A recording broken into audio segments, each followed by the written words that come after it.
I always knew something was different about the way my parents looked at me, compared to how they looked at my younger brother Daniel. There was a warmth in their eyes when they spoke to him that seemed to dim when they turned to me. I told myself it was because he was younger, more vulnerable, more in need of their protection. But deep down, I knew it was something else entirely. My name is Emma, and for 23 years, I lived in the shadow of a truth I couldn't quite grasp. The shadow of a brother who seemed to effortlessly capture every ounce of love and attention our parents had to give, while I fought desperately for the scraps that remained. Daniel was 3 years younger than me, born when I was old enough to remember the shift in our household dynamics. Before his arrival, I had been the center of my parents' world.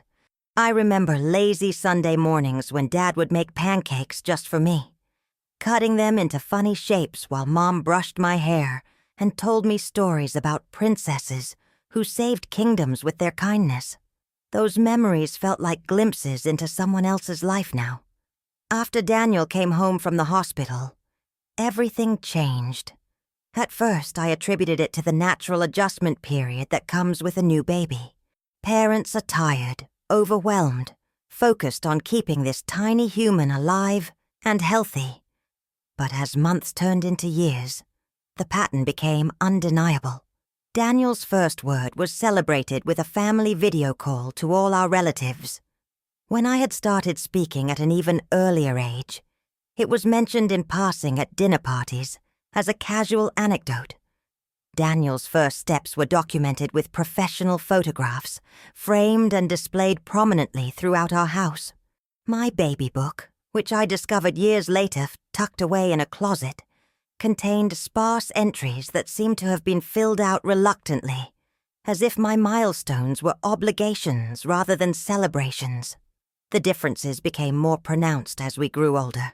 Daniel's soccer games drew both parents, armed with folding chairs, homemade signs, and enough enthusiasm to power a small stadium.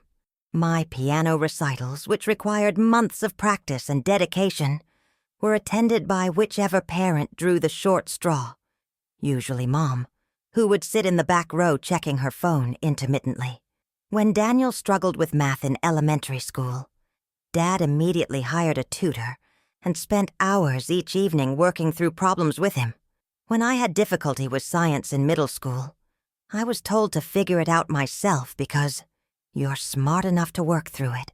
The irony wasn't lost on me that my supposed intelligence was used as a reason to provide me with less support, not more. Christmas mornings were particularly painful. Daniel's pile of gifts always seemed to tower over mine, filled with the latest electronics, sports equipment, and toys he had casually mentioned wanting. My gifts, while thoughtful, felt like they had been purchased from a list of appropriate gifts for teenage girls, rather than chosen with knowledge of who I actually was as a person. The most cutting moments came during family gatherings. Daniel was always introduced with pride and elaborate stories about his achievements, no matter how minor. He had scored a goal in a recreational soccer league, and suddenly he was our little athlete. He had gotten a B+ on a test he had previously been failing, and he became so dedicated to his studies. Meanwhile, my academic achievements were met with polite acknowledgement.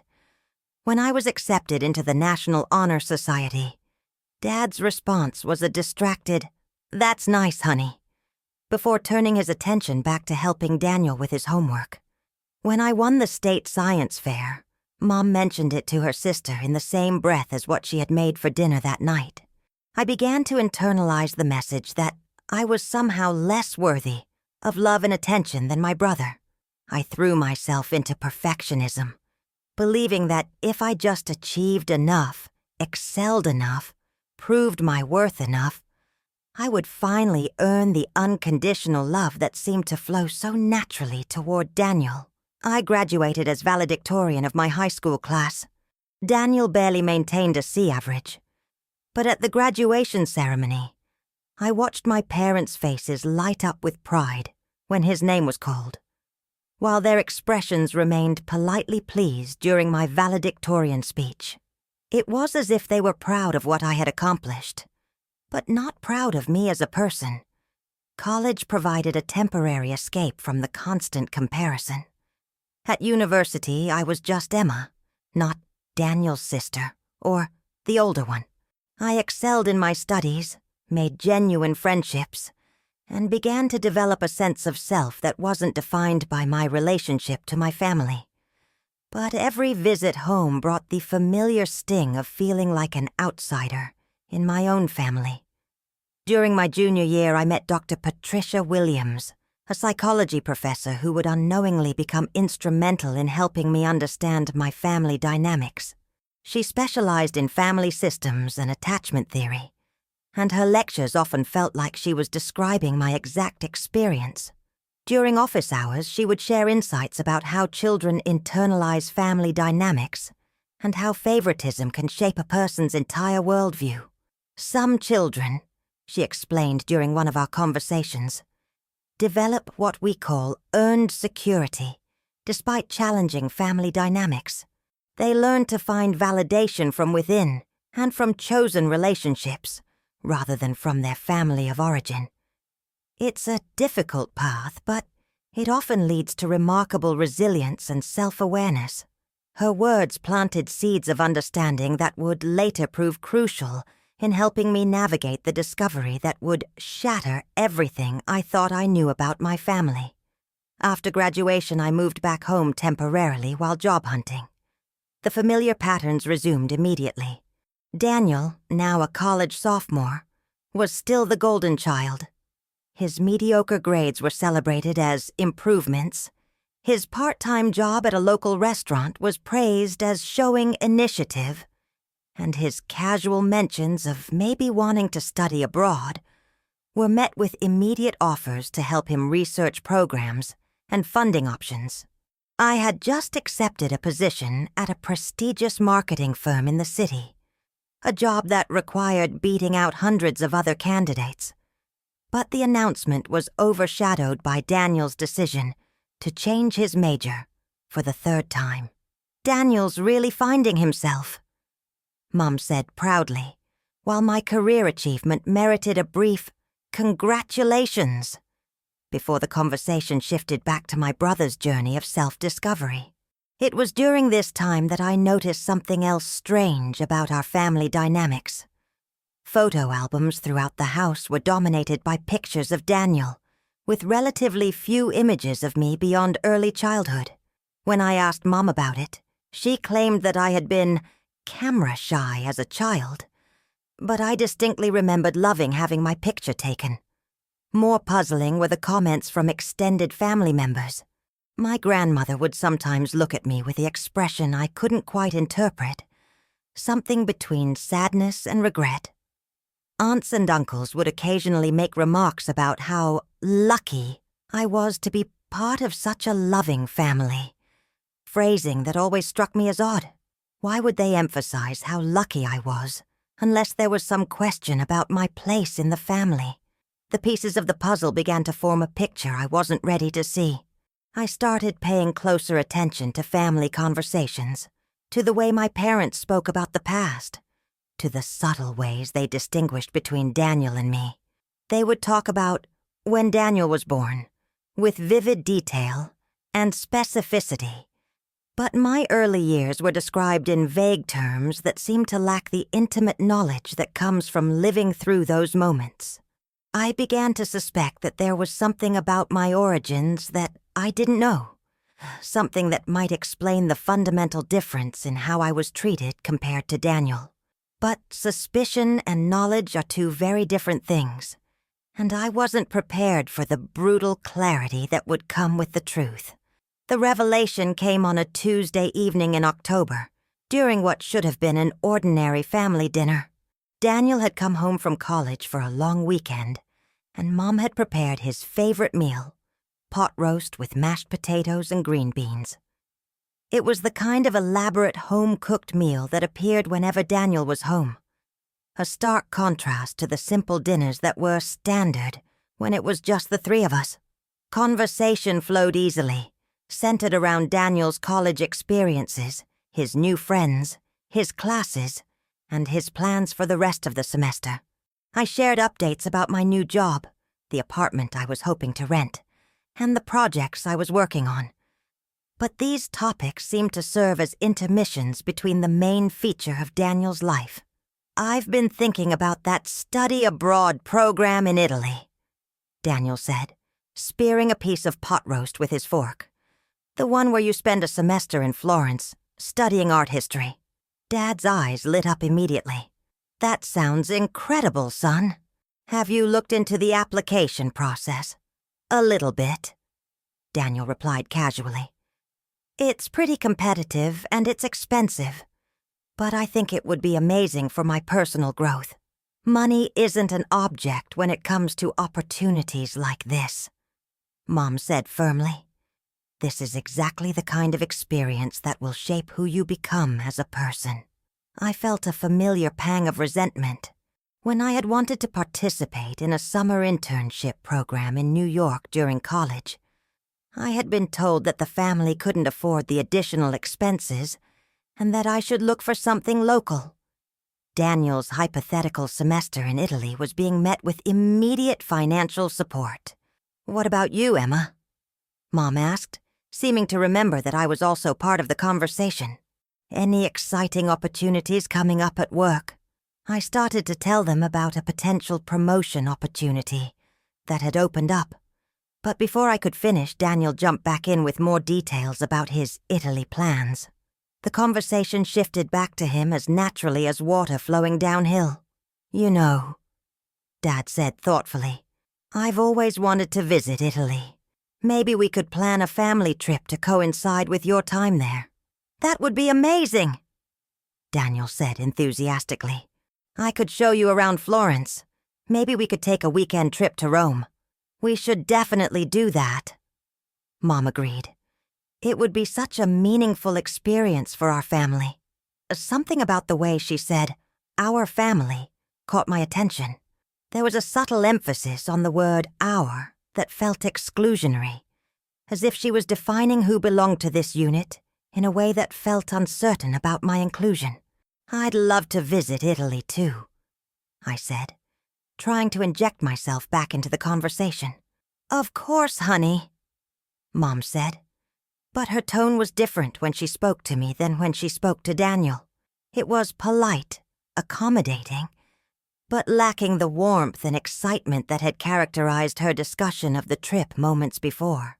The conversation continued along these lines for several more minutes, with Daniel's plans becoming increasingly elaborate and my parents becoming increasingly enthusiastic about supporting them. I found myself studying their faces, looking for clues about why the dynamics of our family felt so fundamentally unbalanced.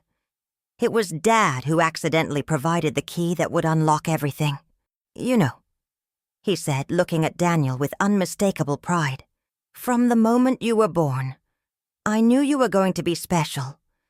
I remember holding you in the hospital, looking at your tiny face, and feeling this overwhelming sense of connection. You were so clearly our son, with your mother's eyes and my stubborn chin." He paused, lost in the memory, and then continued. "It's different when they're your own flesh and blood. There's this immediate bond, this sense of recognition. I looked at you and saw myself, saw your mother, saw our family's histories written in your features." The words hit me like a physical blow. The casual way he had distinguished between Daniel being our own flesh and blood and the implied contrast with my own status in the family made everything suddenly, terrifyingly clear. "What do you mean, when they're your own flesh and blood?" I asked, my voice sounding strange and distant to my own ears. The silence that followed was deafening. Dad's face went pale as he realized what he had said. Mom's fork clattered against her plate as she set it down with shaking hands. Daniel looked confused, glancing between our parents and me as if trying to solve a puzzle he didn't understand. "Emma," Mom said carefully, "we should probably have a conversation." "What kind of conversation?"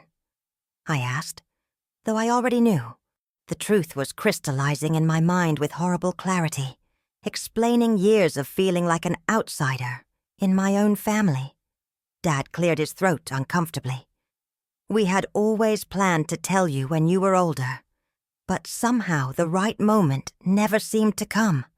And then so much time had passed. Tell me what? I demanded, though I needed to hear them say it. Emma, Mom said gently, you're adopted. We adopted you when you were 18 months old. The words hung in the air like a death sentence.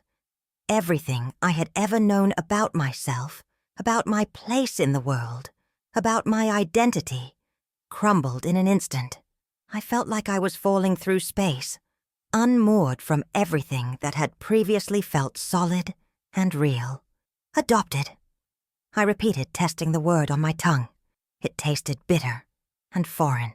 We love you just as much as we love Daniel, Mom said quickly, the lie evident in her voice even as she spoke it.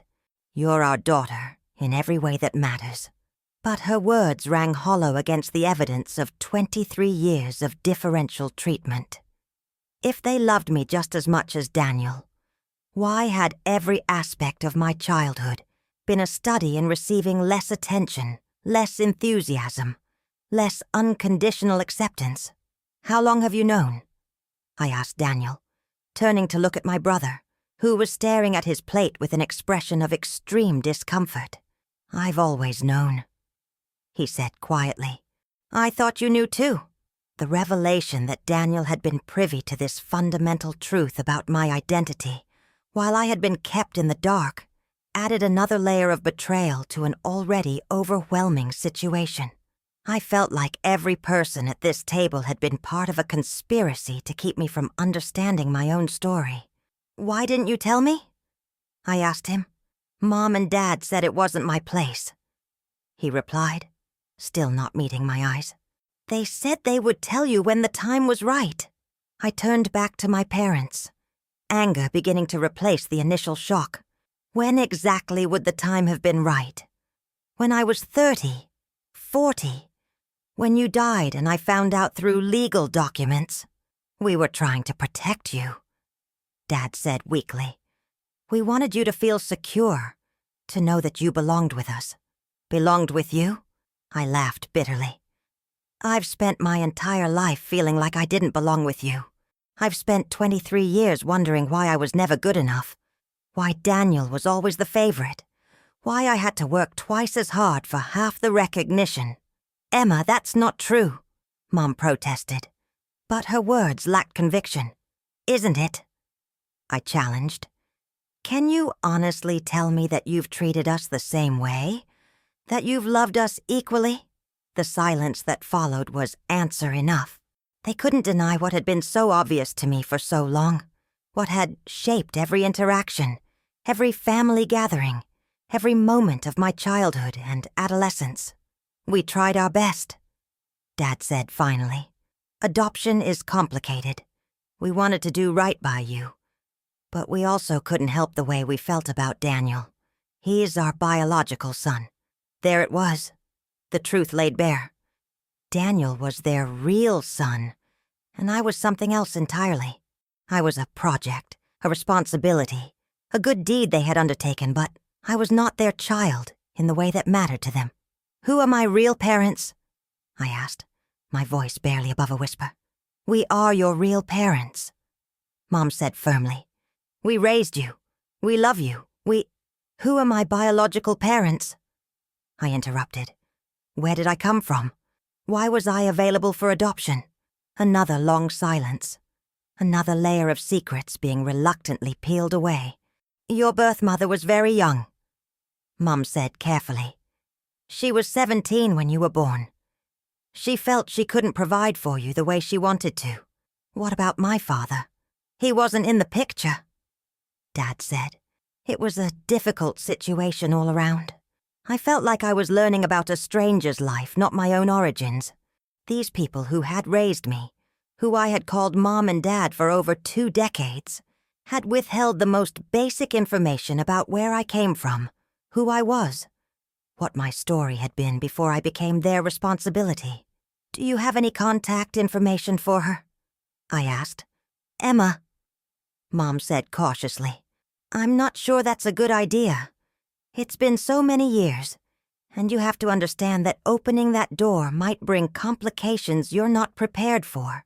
More complications than finding out at 23 that my entire life has been built on a lie. I asked. It wasn't a lie. Dad said defensively. We are your family. We raised you. We provided for you. We gave you opportunities and education and you made sure I knew, every single day, that I was less important than Daniel.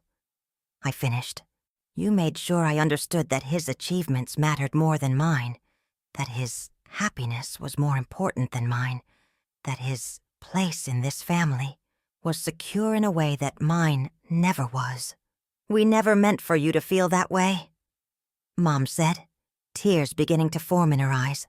But I did feel that way, I replied. Every day for 23 years. And now I know why. I stood up from the table, my legs unsteady beneath me.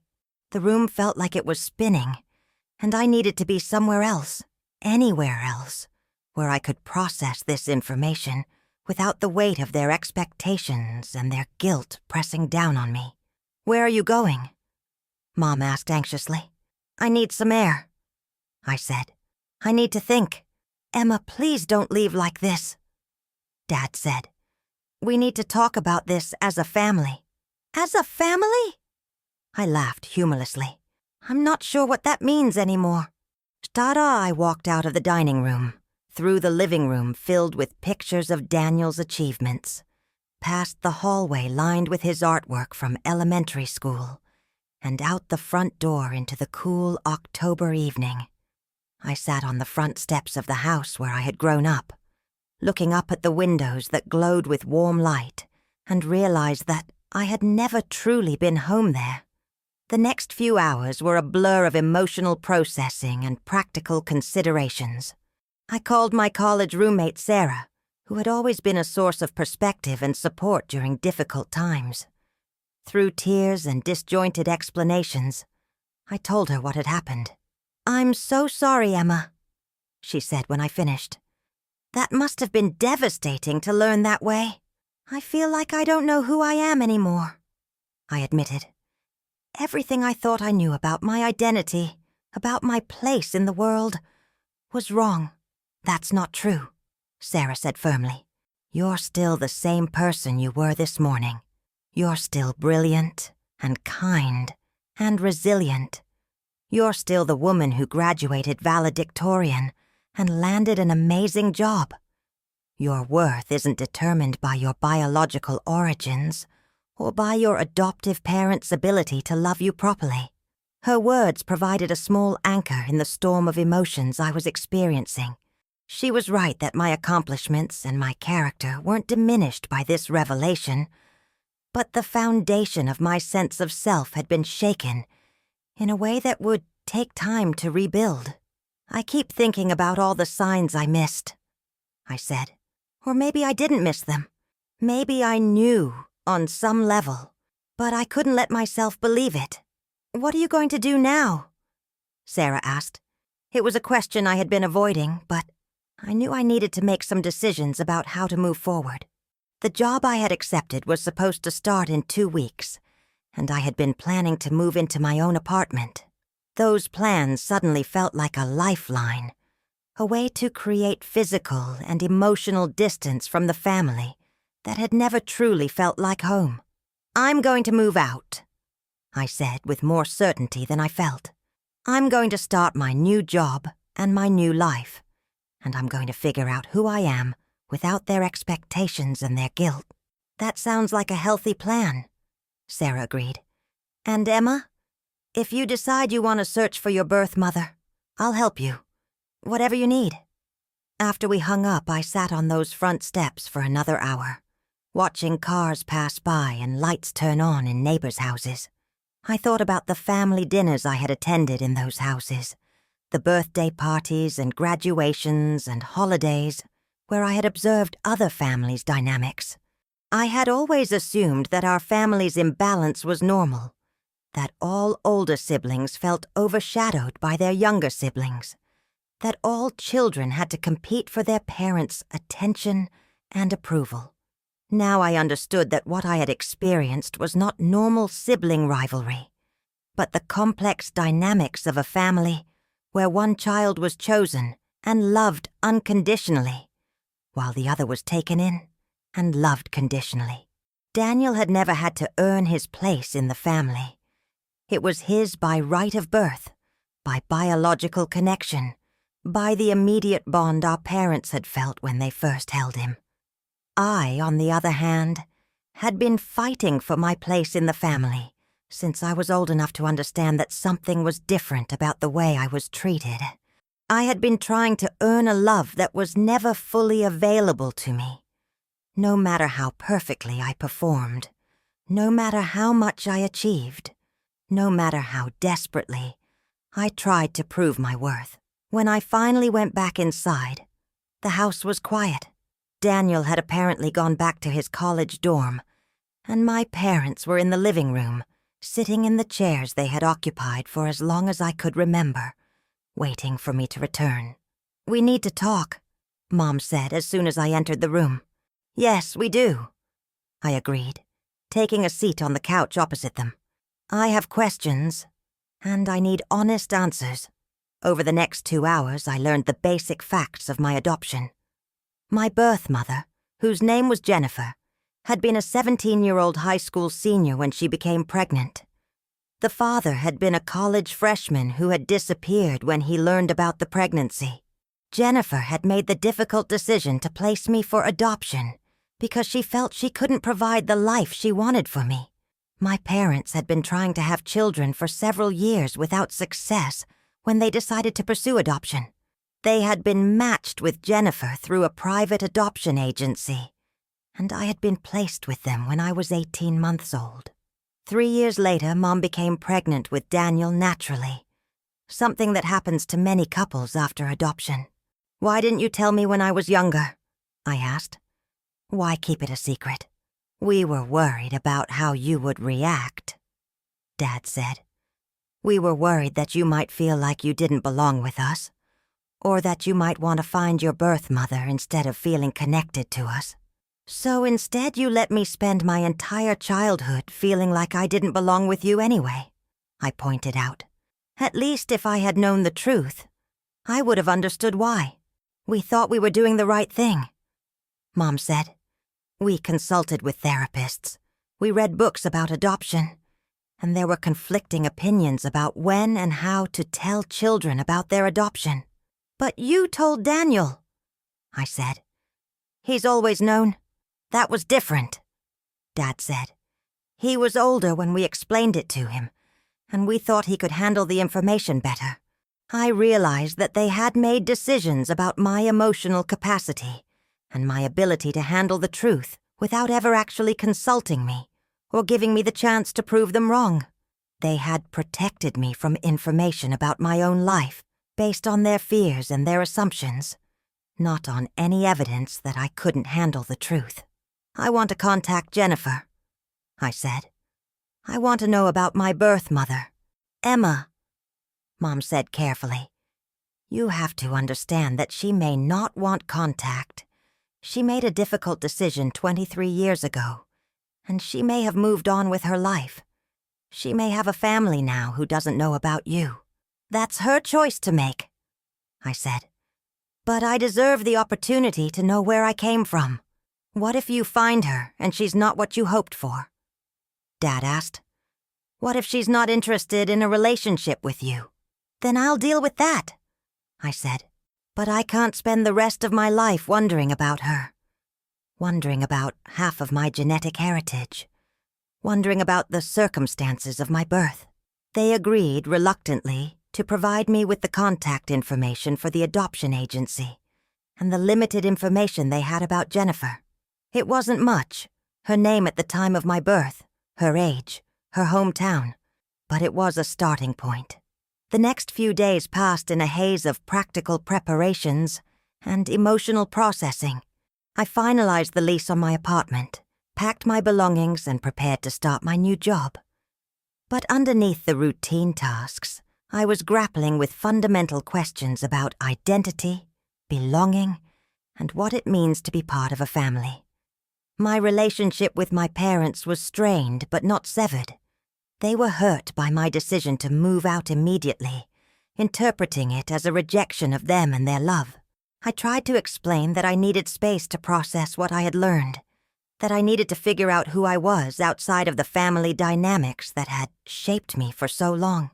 "We don't want to lose you," Mom said tearfully as I loaded boxes into my car. "You're not losing me," I replied, "but I need to find myself." Daniel came home from college the day before I moved out, and we had a long conversation about what had happened and what it meant for our relationship going forward.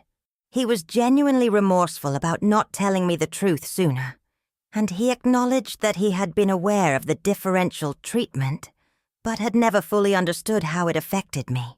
"I always thought you were stronger than me," he said. "I thought you didn't need as much attention and support because you were so capable and independent. I needed it just as much as you did," I said. "I just learned early on that I wasn't going to get it, so I learned to do without." "I'm sorry, Emma," he said. "I'm sorry that I got so much more than you did, and I'm sorry that I didn't speak up about it." Our conversation gave me hope that we could rebuild our relationship on a foundation of honesty and mutual understanding. Daniel was a product of the same family dynamics that had shaped me, and while he had benefited from them, he was also limited by them. He had never had to develop the independence and resilience that I had cultivated out of necessity. Starting my new job provided a welcome distraction from the emotional turmoil of my personal life. The marketing firm was fast-paced and demanding, filled with creative, ambitious people who valued innovation and results. For the first time in my life, I was in an environment where my achievements were recognized and celebrated without qualification or comparison. My supervisor, Rebecca, was a dynamic woman in her 40s who had built her career on her ability to identify and develop talent. During our first one-on-one meeting, she asked me about my background and my goals for the position. "I'm looking for someone who can bring fresh perspectives to our client strategies," she said. "Someone who can think outside the box and challenge conventional approaches." "I've spent my whole life thinking outside the box," I replied. "I've had to find creative solutions to problems that other people didn't even know existed." Something in my tone must have caught her attention, because she leaned forward with interest. "What kind of problems?" I found myself telling her about my family dynamics, about the recent discovery of my adoption, about the ways I had learned to navigate a world where I couldn't rely on unconditional support and acceptance. I hadn't planned to share such personal information, but there was something about Rebecca's direct, no-nonsense approach that made me feel safe, to be honest. "Resilience like that is incredibly valuable in this business," she said when I finished. "You've developed skills that most people never have to learn. You know how to prove your worth, how to exceed expectations, how to succeed when the odds are stacked against you." Her words reframed my experience in a way that felt empowering rather than limiting. Instead of seeing my childhood as a series of disappointments and rejections, I began to understand it as a training ground for the kind of strength and determination that would serve me well in my adult life. The work itself was engaging and challenging. I was assigned to a team developing a campaign for a non-profit organization that worked with foster children and adoptive families. The irony wasn't lost on me, but I threw myself into the project with an intensity that surprised even me. As I researched statistics about adoption and foster care, I learned that my experience was not unique. Many adopted children struggle with feelings of not belonging, with questions about their identity, with the complex dynamics of loving families that may not always know how to love them in return. The literature on adoption trauma and attachment theory helped me understand that my feelings of displacement and inadequacy were normal responses to a situation that, no matter how well-intentioned, involved loss and grief.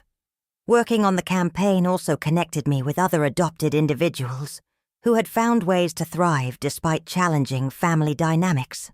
One of our client contacts, a woman named Maria, who had been adopted from Guatemala, shared her story of searching for her birth family and ultimately finding peace with her complex identity. I learned that I could honor both my biological heritage and my adoptive family. She told me during a planning meeting, I didn't have to choose between them or feel guilty about wanting to know more about where I came from. Her words gave me courage to move forward with my own search for Jennifer. I contacted the adoption agency and learned that they had a program for facilitating contact between adult adoptees and birth parents. The process was careful and respectful, designed to protect everyone involved while creating opportunities for connection if both parties were interested. The initial contact was made through a social worker who reached out to Jennifer on my behalf. I waited for 2 weeks, wondering if she would respond, if she would want to meet me, if she would be able to provide the answers I was looking for. When the call came, I was at work, in the middle of a creative brainstorming session. I saw the adoption agency's number on my phone and excused myself to take the call. Jennifer would like to meet you, the social worker said. She's been hoping for this day for 23 years. The meeting was arranged for the following weekend at a neutral location chosen by the agency. I spent the days leading up to it in a state of nervous anticipation, wondering what she would be like, what she would think of me, what it would mean to finally meet the woman who had given me life. When I walked into the coffee shop where we had arranged to meet, I saw her immediately. She was sitting at a corner table, her hands wrapped around a coffee cup, her eyes scanning the room anxiously. When our eyes met, I knew instantly that she was my birth mother. I saw my own eyes looking back at me, my own facial structure, my own expressions of nervousness and hope. "Emma," she said, standing up as I approached. "You're so beautiful." We sat across from each other, two strangers who shared the most intimate of connections. Jennifer was now 40, a teacher in a small town about 2 hours away. She had married 7 years after I was born and had 2 other children, but she had never stopped thinking about me, never stopped wondering if she had made the right choice. "I want you to know," she said, her voice trembling with emotion, "that giving you up was the hardest thing I ever did. I was so young and I felt like I had no other options, but not a day has gone by that I haven't thought about you and wondered if you were happy. I want you to know that I don't blame you." I replied, "I understand that you did what you thought was best for me." Over the next 3 hours, she told me about my biological father, about her family, about the circumstances that had led to my adoption. She showed me pictures of my half-siblings, who were now teenagers, and told me about the genetic history that I had never known. "You get your intelligence from my side of the family," she said with pride. "My father was a mathematics professor and my mother was a librarian. Learning has always been valued in our family. It was a revelation to discover that my academic achievements weren't anomalies or desperate attempts to prove my worth, but expressions of inherited traits and family values. For the first time in my life, my success felt natural and expected rather than surprising and insufficient." Jennifer also shared that she had followed my adoptive parents' progress through occasional updates from the agency in the early years.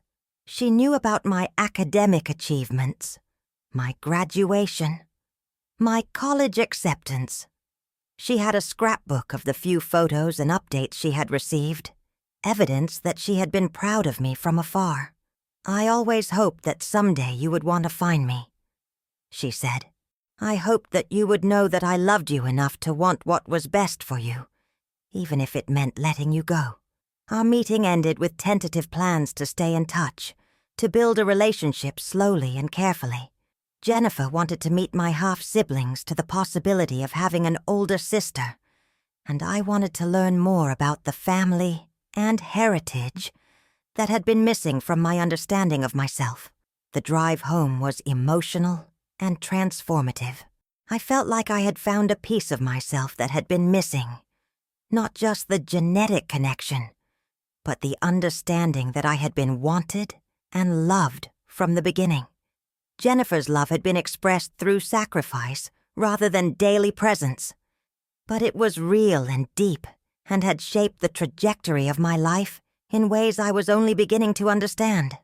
My relationship with my adoptive parents began to shift as I processed what I had learned from Jennifer. I realized that their inability to love me unconditionally wasn't a reflection of my worth, but a limitation of their own capacity for love. They had done their best within the constraints of their own emotional abilities, but their best hadn't been enough to provide me with the security and belonging I had needed as a child. This understanding brought both relief and sadness. Relief because I finally understood that the differential treatment I had experienced wasn't my fault, and sadness because I mourned the childhood I might have had with parents who could have loved me more fully. My relationship with Daniel also continued to evolve. As he learned more about my experience and began to understand the impact of our family dynamics, he became more aware of his own privilege and more committed to building a more equitable relationship with me going forward. "I want to be a better brother to you," he told me during one of our conversations. "I want to support you the way you've always supported me." At work, my performance continued to exceed expectations. The campaign we developed for the adoption nonprofit was recognized with several industry awards, and I was promoted to a senior account manager position within 6 months of starting. Rebecca became not just a supervisor, but a mentor, helping me channel my resilience and determination into professional success. "You have a unique ability to connect with clients and understand their challenges," she told me during my performance review. "You bring empathy and insight to your work that comes from lived experience." The skills I had developed as a child, the ability to read people's emotions, to anticipate their needs, to exceed their expectations, translated beautifully into marketing and client relations. I could identify what clients needed before they articulated it themselves, and I could develop strategies that addressed not just their stated goals, but their underlying concerns and motivations. My personal life began to flourish as well.